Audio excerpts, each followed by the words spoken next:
Assalamualaikum warahmatullahi wabarakatuh. Alhamdulillah, wassalatu wassalamu ala rasulillah. Asyhadu an la ilaha illallah wahdahu la syarika lah. Allahumma salli ala Muhammad wa ala ali Muhammad. Bapak-bapak, ibu-ibu, para ikhwan sekalian yang mudah-mudahan dimuliakan Allah. Alhamdulillah, siang ini kita berkumpul lagi setelah sebulan yang lalu kita mengadakan kajian, dan atas rahmat dan karunia dari Allah kita kembali berkumpul dalam majelis ilmu. Tentunya dalam pembahasan yang subhanallah menurut Ustaz secara pribadi ini sangat penting sekali, yaitu buku yang ditulis oleh Syekh Abdul Razak Al-Badar hafizahullah ta'ala yang judulnya Al-Qawa'idu Asyru Qawa'idi fil Istiqamah, 10 kiat dalam beristiqamah. Sebelum kita sampaikan 10 kiat tersebut, barangkali nanti hanya sampai 5 saja, karena kita sedikit tapi dapat itu lebih baik dan penjelasannya rinci daripada sebelumnya kita sampaikan, tetapi yang kita dapatkan cuma sedikit. Maka sebelum kita sampaikan kaidah-kaidahnya, bapak-bapak para hadirin, perlu kita sampaikan muqaddimahnya dalam kitab ini. Kata Syekh Abdul Razak Al-Badar, inna mawdu'a hadhihi ar-risalah 'anil istiqamah wa huwa mawdu'un 'azim al-ahamiyah jalilul qadar wa haqiqun bi kulli wahidin minna an yu'niya bihi. Kata beliau dalam muqaddimahnya, sesungguhnya pembahasan daripada buku ini yang judulnya Istiqamah adalah pembahasan yang paling agung, pembahasan yang sangat penting, yang semua kita mesti memperhatikan pembahasan ini. Kenapa? Karena yang akan kita bahas ini adalah tentang firman Allah. Karena yang akan kita bahas ini adalah tentang firman Allah. Allah berfirman dalam surat Al-Ahqaf ayat 13 dan ayat 14. A'udzu billahi minasyaitonir rajim. Innal ladzina qalu rabbuna Allahu tsumma istaqamu tatanazzalu 'alaihimul malaikatu alla takhafu wa la tahzanu wa abshiru bil jannati allati kuntum tu'adun. Ini surat Fussilat ayat 30. Kalau surah Al-Ahqaf ayat 13 dan 14 sama seperti itu ayatnya. Innal ladzina qalu rabbuna Allahu tsumma istaqamu tatanazzalu fala khaufun 'alaihim wa la hum yahzanun. Sesungguhnya orang-orang yang mengatakan bahwa Tuhan kami adalah Allah, lalu mereka istiqamah, maka malaikat akan datang kepada mereka seraya berkata, janganlah kalian takut dan janganlah kalian bersedih, dan berbahagialah kalian. Sesungguhnya kalian akan diberikan oleh Allah surga yang telah dijanjikan. Maka pembahasan kita ini penting. Kenapa? Karena yang kita bahas tentang firman Allah Al-Ahqaf ayat 13 dan 14, surat Fussilat ayat ke-30. Ayatnya sama tentang istiqamah. Kemudian yang kedua, betapa pentingnya istiqamah, bapak-bapak ibu sekalian, bahwa tidak ada jaminan bagi kita itu seperti ini seterusnya sampai mati. Tidak ada jaminan. Kita alhamdulillah saat ini diberikan oleh Allah kebaikan berupa tunduk dan patuh kepada Allah dengan ketaatan.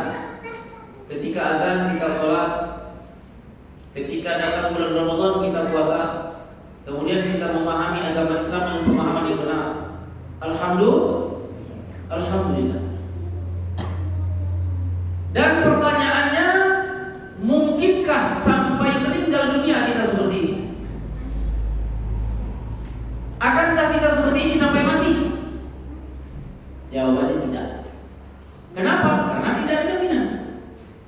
Rasul bersabda sallallahu alaihi wasallam di dalam hadis kitab Al-Arba'in An-Nawawi, apa kata Rasulullah? Wa inna ahadakum la ya'malu bi'amali ahli al-jannah fayakunu bainahu wa bainaha illa dhira' fayasbiqu alaihi al-kitab fayamalu bi'amali ahli an-nar fayadkhuluha. Ada salah seorang di antara kalian yang dalam kehidupannya melakukan ketaatan, sholat, puasa, zakat di atas sunnah, beraqidah Ahlussunnah wal Jamaah, bermanhaj salaf, tapi sehingga ketaatannya itu menjadikan dia terlihat seperti penduduk surga. Kata Rasulullah sallallahu alaihi wasallam, hatta yakunu bainahu wa bainaha illa dhira'. Sampai-sampai orang itu dengan surga jaraknya cuma sedepak. Artinya, ini kalau meninggalnya masuk surga. Kenapa? Taat. Tapi apa kata Rasulullah? Fayasbiqu alaihi kitab. Lalu takdir berkata lain. Fayamalu bi ahli an-nar. Lalu ia melakukan amalan penduduk neraka dan mati di atas maksiat. Lalu apa yang terjadi? Sehingga dia pun masuk dalam api neraka, padahal sebelumnya melakukan ketaatan. Kenapa itu bisa terjadi? Karena tidak istiqamah. Siapa yang menjamin kita meninggal dalam keadaan beriman? Makanya orang yang paham masalah ini, dia akan khawatir. Besar kekhawatirannya, takut mati dalam keadaan tidak beriman kepada Allah. Tidak ada ini. Oke, saat ini kita merasa yakin, insya Allah Pak Ustaz, saya bermanhaj salaf, saya beraqidah Ahlussunnah, insya Allah mati beriman. Tapi ada jaminan? Tidak. Maka dalam keadaan seperti itu, wajib kita mempelajari ilmu istiqamah. Tujuannya apa? Agar kita senantiasa istiqamah di atas keimanan dan meninggal dalam keadaan beriman. Maka setidaknya ada 10 yang ditulis oleh Syekh Abdul Razak Al-Badar, upaya-upaya ikhtiar kita agar istiqamah, agar kita ini seperti ini sampai meninggal. Walaupun tidak ada jaminan, walaupun ada itu, tapi setidaknya kita berusaha dan kita harus sungguh-sungguh dalam usaha tersebut. Nah, maka akan kita sampaikan kiat-kiat agar istiqomah, agar kita tetap beriman, agar kita tetap beraqidah Ahlussunnah, agar kita tetap berada dalam ketundukan dan kepatuhan kepada Allah, agar kita tetap melaksanakan kewajiban kita kepada Allah, istiqamah di atas kebenaran dan kebaikan. Yang pertama, kaidah dalam beristiqamah ini atau kiat dalam beristiqamah ini adalah yang pertama, perlu kita ketahui al-istiqamatu minnatun ilahiyah wahbatun rabbaniyah. Perhatikan bahwa istiqamah adalah karunia ilahi dan pemberian Allah. Ini harus kita pahami betul dalam kaidah yang pertama. Dan Allah sebutkan itu dalam ayat yang banyak sekali. Di antaranya Allah berfirman dalam surat An-Nur ayat 46, "Wallahu yahdi man yasha' ila siratim mustaqim." Dan Allah memberikan hidayah kepada orang yang Ia kehendaki berupa jalan yang lurus, jalan istiqamah. Mustaqim, istiqamah. Artinya surat An-Nur ayat 46 bahwa istiqamah itu adalah pemberian Allah dan akan Allah berikan kepada orang-orang yang Dia kehendaki. Karena istiqamah itu adalah milik Allah, pemberian Allah, maka asas yang utama dalam kaidah yang pertama ini adalah kita berdoa kepada Allah agar menjadi orang yang istiqamah. Ini bapak-bapak sekalian, ini kiat yang paling utama.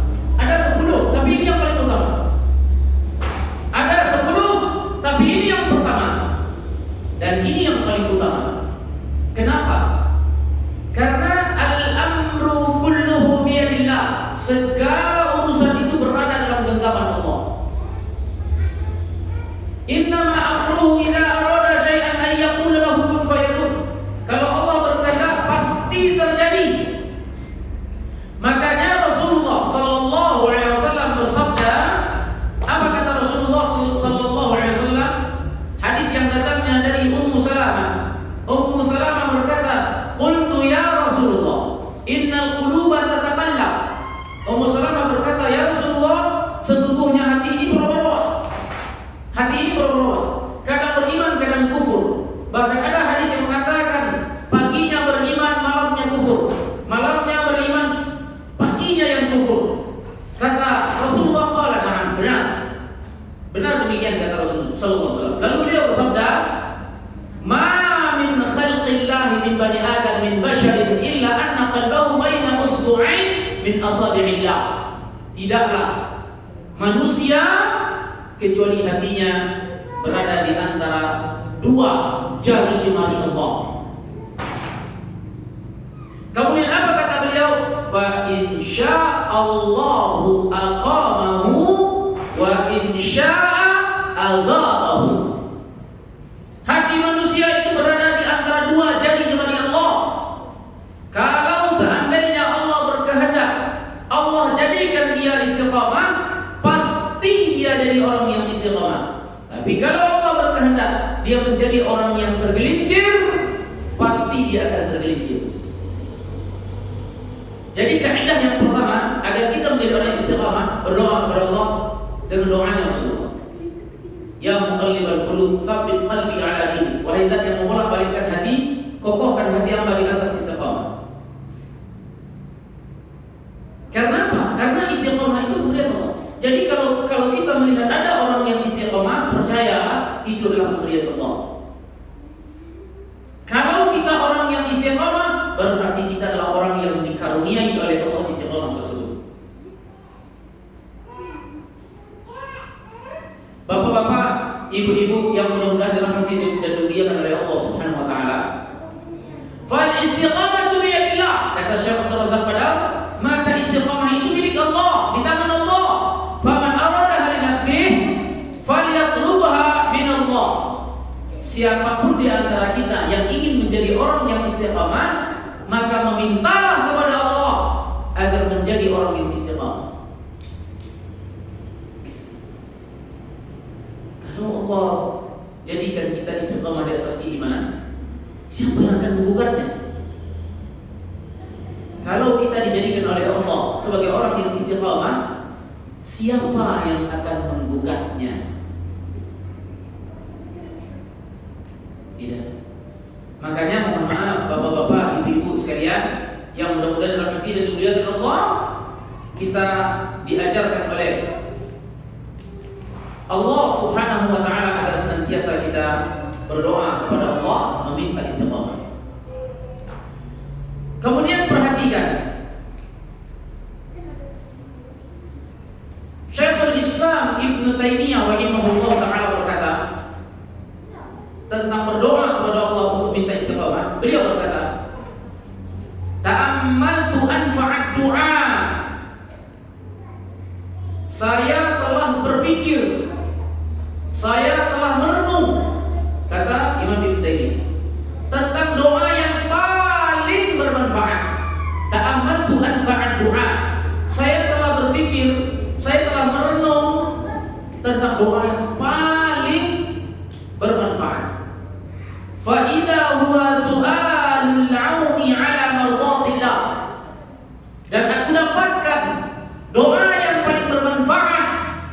adalah doa memohon kepada Allah pertolongan agar kiranya mendapatkan ridha darinya. Tsumma ra'aituhu fil Fatihah, dan telah aku dapatkan doa tersebut terkandung di dalam surat Al-Fatihah. Paham? Apa doanya? Iyyaka na'budu wa iyyaka nasta'in ihdinas siratal mustaqim. Apa doanya? Ya Allah, hamba memohon, hanya kepada Engkau hamba beribadah, hanya kepada Engkau hamba memohon pertolongan. Tunjukilah kami jalan yang lurus. Jalan yang lurus maksudnya jalan istiqamah. Mustaqim, jalan yang lurus yang ditempuh oleh para nabi, para rasul, para syuhada, para siddiqin. Kemudian wa umiral 'abdu bidawami du'aillah, dan dalam surat Al-Fatihah tersebut Allah perintahkan kita agar berdoa kepada Allah, meminta hidayah dan istiqamah. Ihdina siratal mustaqim, tunjukilah kami jalan yang lurus, hidayah dan istiqamah. Jadi kalau belum paham nanti tolong tanyakan. Saya ulang sekali lagi. Ibnu Taimiyah berkata, saya telah merenung tentang doa yang paling bermanfaat, dan saya dapatkan doa yang paling bermanfaat adalah doa meminta kepada Allah agar dituntun untuk mendapatkan ridhonya. Dan saya dapatkan doa itu dalam surah Al-Fatihah. Iyyaka na'budu wa iyyaka nasta'in ihdinas siratal mustaqim siratal ladzina an'amta 'alaihim ghairil maghdubi 'alaihim waladdallin. Dan Allah perintahkan di dalam ayat ini, kata Ibnu Taimiyah, umiral 'abdu bidawami du'aillahi al-istiqamati wal hidayah. Dan Allah perintahkan kita berdoa di dalam surah Al-Fatihah ini agar meminta kepada Allah dua hal, hidayah dan istiqamah. Gabungkanlah oleh korelasinya. Doa yang paling bermanfaat terkandung dalam surah Al-Fatihah, kemudian meminta hidayah dan istiqamah. Masya Allah. Kemudian Hasan Al-Basri, semoga Allah merahmati beliau, ulama dari kalangan tabi'in, beliau berkata, Allah berfirman dalam surah Fussilat ayat 30, innal ladzina qalu rabbuna Allah tsumma istaqamu, sesungguhnya orang-orang yang berkata Engkau adalah Rabb kami dan mereka istiqamah.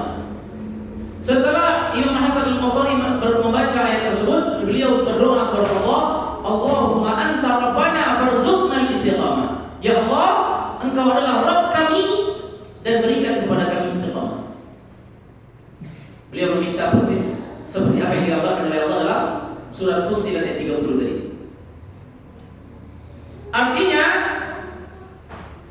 kiat yang paling utama, kiat yang pertama dan paling utama agar istiqamah adalah senantiasa berdoa kepada Allah. Ini yang pertama. Dan kita tidak boleh lepas setiap hari berdoa kepada Allah agar menjadi orang istiqamah. Karena kalau tidak demikian, bisa jadi Allah mencabut hidayah tersebut dan Allah sesatkan. Bisa. Antum kalau baca kisah-kisah ulama-ulama terdahulu, banyak tuh orang yang murtad, yang sebelumnya dapat hidayah kemudian tersesat, yang sebelumnya beriman kemudian kufur, yang sebelumnya beriman kemudian murtad. Contoh, ulama salaf namanya Abdullah Al-Qasimi, ulama salaf dari Saudi Arabia. Di YouTube ada. Beliau ulama salaf sekelas Syekh Fauzan, Syekh bin Baz, Syekh Utsaimin, bukan ustaz, ulama. Namanya Abdullah Al-Qasimi. Ketika beliau sebagai ulama salaf, beliau menulis buku judulnya Pertempuran Antara Syariat dan Pemikiran. Bukunya ini dipuji oleh para ulama. Bahkan dikatakan Abdullah Al-Qasimi telah membayar maharnya masuk surga dengan buku tersebut. Dan bukunya bagus sekali. Tapi apa yang terjadi? Akhirnya dia banyak kontak dengan orang-orang ateis, orang-orang anti Tuhan, sehingga dia terkontaminasi dengan akidah anti Tuhan, dan dia murtad dalam keadaan tidak meyakini ada Tuhan, padahal belum masalah, dan meninggal di atas murtadnya. Alhamdulillah, alhamdulillahilladzi afani mimma ibtalahu bihi wa faddalani ala katsirin mimman khalaqa tafdila. Ini doa kata Rasulullah. Apabila kita mendengar seseorang terkena musibah, lalu kita membaca doa ini, maka sampai meninggal insyaallah kita akan diselamatkan oleh Allah dari musibah tersebut. Ini hadis Nabi, hadis Nabi. Kita meninggal orang rumahnya kebakaran, kita baca doa ini, insyaallah rumah kita tidak pernah terbakar. Itu jaminannya dari Rasulullah SAW. Alhamdulillahilladzi afani mimma ibtalahu bihi wa faddalani ala katsirin mimman khalaqa tafdila. Semoga kita tidak seperti Abdullah Al-Qasimi. Bahkan kita pun tidak boleh mendoakan ampunan bagi beliau. Kenapa? Sudah meninggal dalam kekafiran. Padahal sebelumnya ulama salah. Sebelumnya ulama salah. Ulama, bukan ustaz, ulama salah. Bisa murtad. Kalau ulama salah bisa murtad, lalu bagaimana dengan kita? Yang ilmunya masih pas-pasan, yang akidahnya belum kuat, yang taklimnya sebulan sekali. Kalau ulama salah mengajarkan ilmu tiap hari. Yang kita ini jangankan mengajar ilmu, belajar ilmu saja sebulan sekali. Dan begitu seterusnya. Maka kita minta kepada Allah istiqamah. Dan kiranya kita meninggal dalam keadaan iman. Ini yang pertama. Yang kedua, jalan menuju istiqamah. Haqiqatul istiqamah luzumul manhajil qawim wassiratil mustaqim. Hakikat istiqamah itu adalah meniti jalan yang lurus, menapaki jalan yang benar. Meniti jalan yang lurus, menapaki jalan yang benar. Yaitu maksudnya apa? Nastarshidu fi ma'rifati haqiqatil istiqamah bil wuquf 'ala umuri mubarakah 'an sahabati wat tabi'in. Kita meminta petunjuk dari makna yang sebenarnya, makna hakikat daripada istiqamah. Kita minta petunjuk dari perkataan para sahabat dan tabi'in tentang makna istiqamah, bahwa kita tidak mungkin bisa istiqamah kalau kita tidak paham apa itu istiqamah. Dan atau kita tidak mungkin bisa istiqamah kalau kita tidak memahami istiqamah dengan benar. Kita pengen istiqamah, lalu kita paham makna istiqamah, tapi maknanya salah. Pasti kita salah dalam beristiqamah, ya kan? Nah sekarang apa makna istiqamah dengan makna yang sebenarnya, dengan makna berdasarkan perkataan sahabat dan tabi'in. Karena kalau salah paham, salah beramal. Misalkan contoh, selama ini orang-orang memahami istiqamah itu adalah istiqamah di atas amalan, ya kan? Si fulan sholat duha, terus sholat duha dan tinggal sholat duha tiap hari, kita katakan dia istiqamah. Dan ini adalah makna yang salah. Bukan itu makna istiqamah. Karena kalau istiqamah di atas amalan, banyak loh orang istiqamah di atas amalan yang salah. Orang meninggalkan anak istri tanpa belanja berbulan-bulan, 3 bulan, 3 hari. Dia berangkat ke Bangladesh, berangkat ke India, berangkat ke Pakistan, baru berangkat ke Thailand. Anak istrinya ditinggalkan tanpa belanja. Istiqomah dia dalam amalan itu, tapi istiqomahnya salah. Meninggalkan anak bini tanpa belanja, jalan-jalan kemana udah jelas. Maka makna istiqomah itu bukan istiqomah di atas amalan, tapi makna istiqomah adalah istiqamah di atas pemahaman yang benar. Contoh, Fussilat ayat 30 tadi Allah katakan innal ladzina qalu rabbuna Allah tsumma istaqamu. Disebutkan maknanya oleh Abu Bakar As-Siddiq radhiyallahu anhu. Apa kata Abu Bakar As-Siddiq?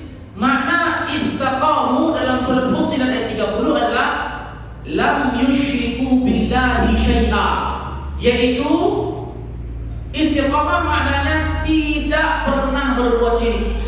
Itu makna istiqomah. Loh, Pak Ustaz, kok makna istiqomah itu tidak berbuat syirik? Nah, dua alasannya. Pertama, itu ilmu Allah yang kita pahami selama ini berarti salah. Kita jangan terbalik ya. Yang kita pahami selama ini istiqomah di atas amalan. Terus kita dapatkan perkataan Abu Bakar As-Siddiq, makna istiqomah itu adalah tidak berbuat syirik. Lalu kita mengatakan apa yang dikatakan oleh Abu Bakar As-Siddiq itu aneh atau itu salah. Yang benarnya adalah apa yang kita pahami. Itu terbalik. Seharusnya kalau kita memahami selama ini adalah istiqomah itu istiqomah di atas amalan, kemudian ternyata ilmunya bahwa Abu Bakar As-Siddiq mengatakan istiqomah itu tidak pernah berbuat syirik, maka kita delete yang kita pahami selama ini. Oh, ternyata itu salah. Yang benarnya adalah tidak pernah berbuat syirik. Itu yang pertama alasannya. Bisa dipahami ya? Nah, jadi yang benar itu perkataan Abu Bakar, bukan pemahaman kita yang benar. Abu Bakar itu yang benar, kita salah. Karena selama ini kita memahami istiqomah itu di atas amalan. Kalau di atas amalan banyak orang zikir 25.000 kali sehari. Zikirnya Allah, Allah, Allah, Allah. Istiqomah di atas zikir. Tapi zikirnya salah. Apakah itu istiqomah? Tidak. Itu tidak istiqomah. Tapi istiqomah adalah seperti dikatakan oleh Abu Bakar Siddiq, tidak berbuat syirik. Alasan yang kedua, loh kenapa Pak Ustaz kok makna istiqomah itu tidak berbuat syirik? Perhatikan. Agama Islam adalah agama tauhid, beribadah kepada Allah dan tidak berbuat syirik. Itu semenjak dari dahulu-dahulunya, bahkan sebelum secara azali, secara tidak ada permulaan, memang sudah seperti itu. Ketetapan itu sudah tidak ada permulaan, sudah seperti itu ketetapannya. Dari Nabi Adam, apalagi dari masa Nabi Adam sampai kepada masa Nabi Muhammad SAW, maka agama Islam adalah agama tauhid. Yang dalam surat Al-Anbiya ayat 25 Allah katakan, kami wahyukan kepada seluruh para nabi, para rasul untuk beribadah kepada Allah dan tidak berbuat syirik. Artinya karena sudah dari awal seperti itu, beribadah kepada Allah dan tidak berbuat syirik, maka kalau ada di antara hambanya yang berbuat syirik, berarti dia telah tergelincir dari jalan yang lurus, jalan tauhid yang telah ditetapkan oleh Allah dari dahulu-dahulunya, jauh sebelum masa Nabi Adam sampai masa Nabi Muhammad SAW. Sudah ditetapkan oleh Allah seperti itu sedia kalanya, bahkan tanpa permulaan, dari dahulunya ketetapan seperti itu. Lalu kemudian kita berbuat syirik dalam kehidupan kita, berarti kita telah tergelincir dari jalan yang lurus. Maknanya tidak istiqomah, tidak mantap, tidak mantap di atas jalan yang benar, yaitu bertauhid dan tidak berbuat syirik. Nah, jadi seperti itu. Maka makna istiqomah adalah tidak berbuat syirik. Menurut siapa? Abu Bakar As-Siddiq. Maka dikatakan pula oleh Ibnu Abbas, sama ya, makna istiqomah itu kata Ibnu Abbas, ala syahadatin alla ilaha illallah, yaitu istiqomah di atas kalimat tauhid. Ya, sama dengan Abu Bakar tadi, yaitu beribadah kepada Allah dan tidak berbuat syirik. Berkata pula Qatadah, makna istiqamah adalah istiqamu ala taatillah, istiqamah di atas ketaatan kepada Allah. Bentuk ketaatan yang paling utama beribadah kepada Allah dan tidak berbuat syirik. Itu bentuk ketaatan yang paling utama, tidak ada yang setara dengan itu. Maka Bapak Ibu sekalian, kita tidak akan mungkin bisa istiqamah tanpa kita memahami istiqamah itu dengan benar. Dan ketahuilah, makna istiqamah adalah beribadah kepada Allah dan tidak berbuat syirik, tidak melakukan penyimpangan dalam agama kita. Kalau ada orang sholat di kuburan, berarti dia tidak istiqamah, karena itu kesyirikan. Kalau ada orang membaca ayat-ayat yang dikhususkan pada hari tertentu, kemudian dijumlahkan dengan jumlah tertentu, padahal tidak ada tuntunannya dalam agama kita, maka itu artinya tidak istiqamah. Ya, istiqomah itu di atas sunnah. Istiqomah itu di atas tauhid, itu istiqomah. Jadi bukan istiqomah di atas amalan, tapi istiqomah di atas tuntunan. Itu makna istiqomah. Orang rajin sholat 5 waktu berjamaah di masjid, tapi sholatnya terdapat di dalam sholatnya bid'ah, maka dikatakan dia tidak istiqomah. Walaupun sholat 5 waktunya berjamaah di masjid seterusnya dan selamanya sampai meninggal dunia, dia tidak istiqomah. Karena yang istiqomah itu di atas sunnah, di atas tuntunan. Itu yang dimaksudkan dengan istiqomah. Ya, bapak-bapak para hadirin sekalian. Ini kiat istiqomah. Jadi kita memahaminya dengan pemahaman yang benar sehingga kita bisa istiqomah. Pak Ustaz, saya puasa Senin Kamis, tapi sebulan sekali. Hari Senin, kadang 3 bulan 2 kali, hari Kamis saja. Apakah saya istiqomah, Pak Ustaz? Iya, kalau seandainya puasamu sesuai dengan tuntunan, istiqomah. Karena istiqomah itu bukan istiqomah amalan, tapi istiqomah di atas tuntunan. Ya, kira-kira seperti itu. Kemudian yang ketiga, yang ketiga. Sebelum nanti ada yang bertanya, nanti insya Allah kita persilakan. Al-qa'idatul tsalitsah, kaidah yang ketiga dalam beristiqamah. Perhatikan. Al-istiqamatu aslul istiqamati istiqamatul qalbi. Bahwa pondasi istiqamah itu yang menopang istiqamahnya seseorang itulah hatinya. Rasulullah bersabda dari hadis yang datangnya dari Anas bin Malik, la yastaqimu imanul 'abdi, tidak akan istiqamah keimanan seseorang hatta yastaqima qalbuhu, sampai hatinya beristiqamah. Jadi yang menopang istiqomah kita itu adalah hati. Dan hati kita ini, Bapak Ibu sekalian, adalah hati yang labil, yang berubah-ubah. Kadang beriman, kadang tidak beriman. Makanya Ummu Salamah berkata, "Ya Rasulullah, innal quluba tataqallab." Perkataan Ummu Salamah, "Ya Rasulullah, hati ini berubah-ubah ya Rasul." Apa kata Rasulullah? Qala na'am, betul. Di antara jari jemari Allah. Kalau Allah condongkan dalam ketaatan, maka dia akan taat. Kalau Allah condongkan dalam maksiat, maka dia akan bermaksiat. Hati. Maka kalau kita memiliki hati yang beriman, hati yang apabila tertimpa musibah bersabar, hati yang apabila diberikan nikmat bersyukur, hati yang apabila berbuat maksiat beristighfar, maka dia akan memiliki kekokohan istiqomah. Kenapa? Seluruh anggota badan kita, remote kontrolnya adalah hati. Rasulullah bersabda, hadis yang datangnya dari Nu'man bin Bashir, kata Rasulullah, inna fil jasadi mudghah. Sesungguhnya dalam tubuh manusia itu ada segumpal darah. Idza salahal jasadu kullu, wa idza fasadal jasadu kullu, ala wa hiya qalb. Yang kalau darah itu baik, anggota badan menjadi baik. Dan kalau darah itu jahat, maka anggota badan menjadi jahat.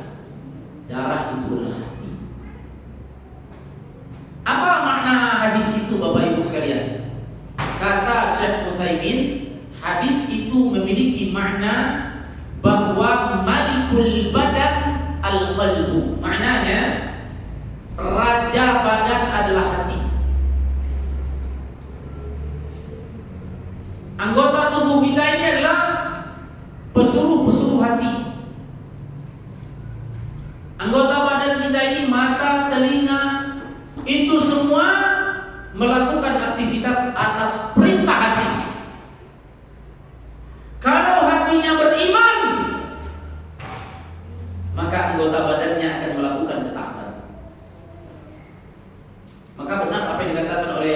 Ibnu Taimiyah, kalau ingin melihat isi hati manusia, maka lihat dari ucapannya.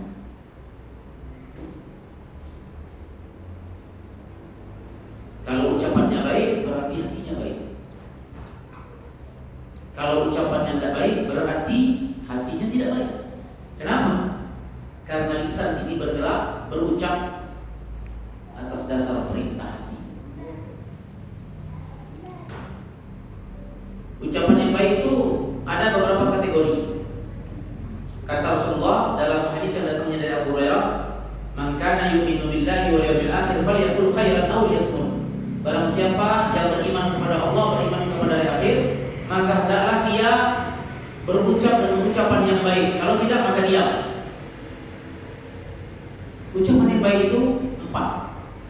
Kata Syekh, pertama membaca Quran, yang kedua zikir, yang ketiga doa, yang keempat nasihat. Itu ucapan yang baik. Maka kalau kita melihat saudara kita, ya lisannya terisi dengan bacaan Quran, zikir dan doa, kemudian kalau dia berucap, berbicara, maka pembicaraannya adalah kebaikan, maka insya Allah hatinya baik.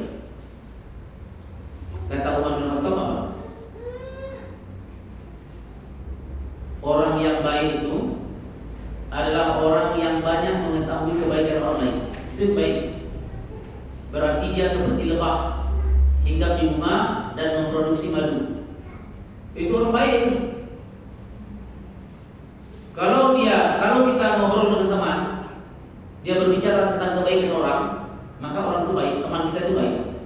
Tapi kalau kita punya teman, dia berbicara tentang keburukan orang lain, maka berarti dia tidak baik. Di depan kita dia berbicara tentang keburukan orang, di depan orang dia berbicara tentang keburukan kita. Jadi orang yang baik itu adalah yang berucap dengan kebaikan, dan itu adalah representasi daripada hatinya, gambaran hatinya. Kalau kita ingin melihat hati seseorang, lihat ucapannya, ya. Maka hati apabila beriman, maka lisan akan beriman. Hati apabila beriman, maka anggota badan akan beriman. Selalu melakukan doa. Karena yang memerintahkan untuk berbuat itu hati.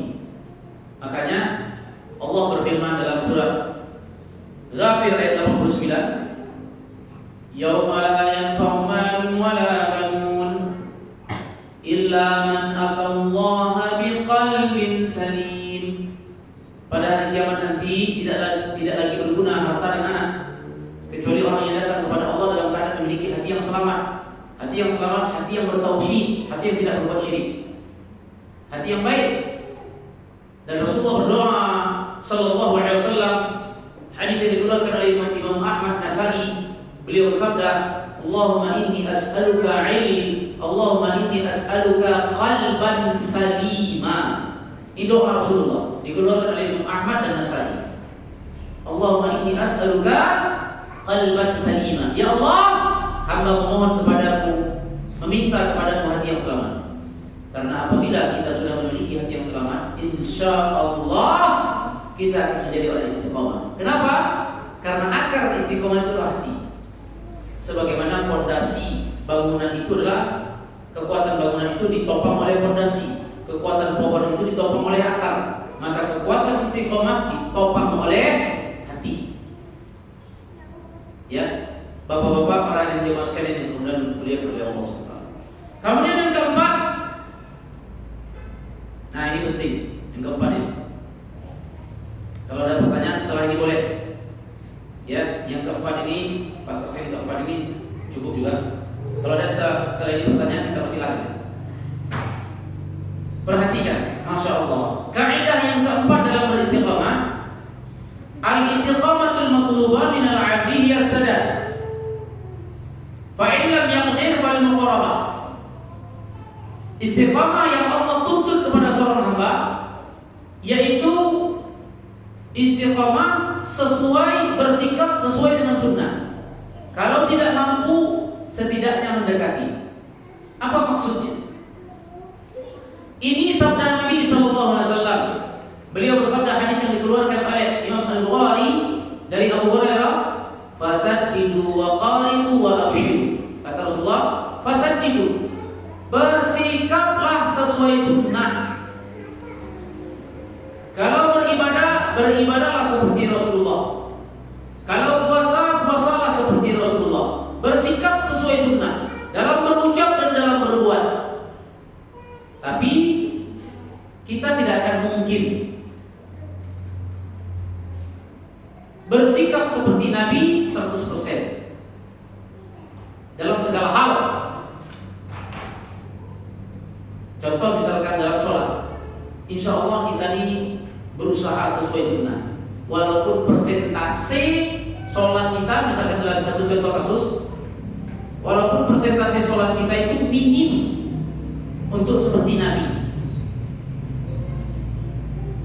Coba bayangkan, sholat itu doa iftitahnya Nabi 12 macam. Kita yang hafal paling 2 atau 3.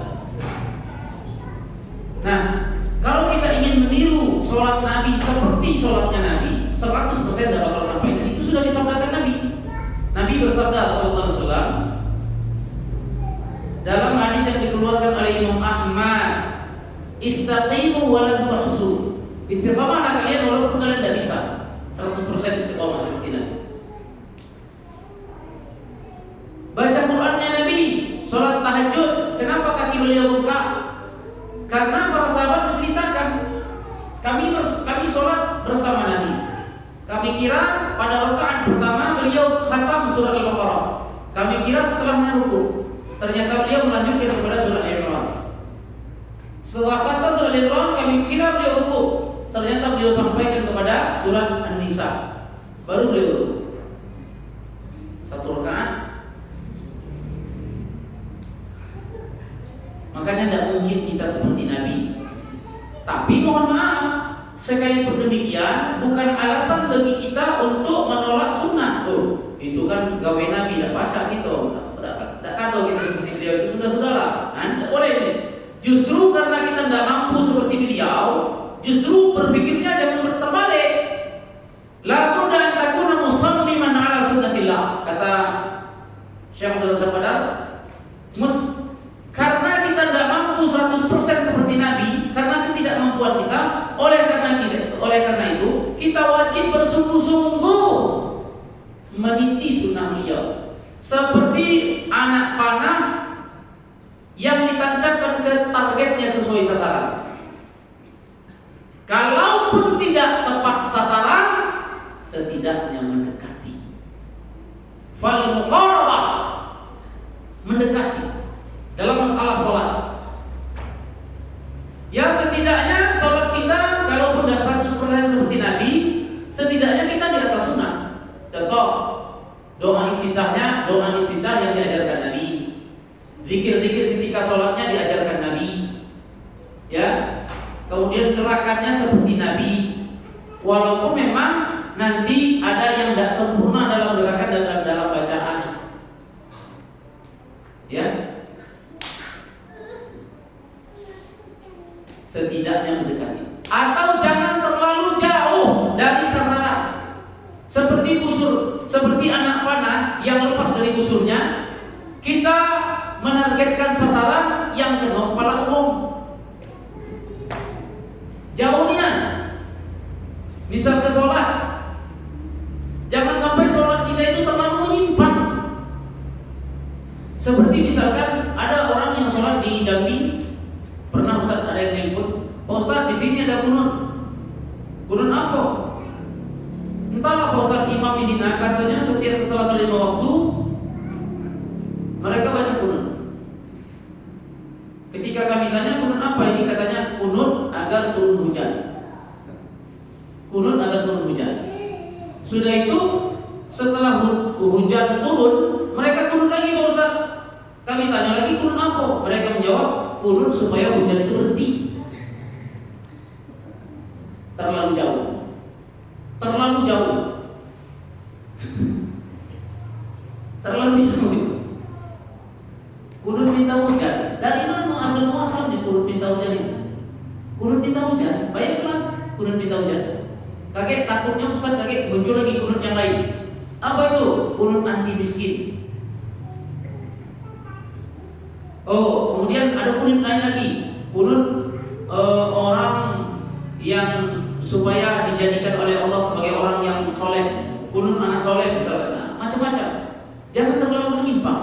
Maka kaidah yang keempat, kalaupun seandainya kita tidak bisa bersikap sesuai sunnah sebagaimana yang diajarkan Nabi Sallallahu Alaihi Wasallam, maka setidaknya kita mendekati dengan sunnah. Kira-kira seperti itu. Sampai batas ini, bapak-bapak para hadirin, 4 kiat dalam beristiqomah.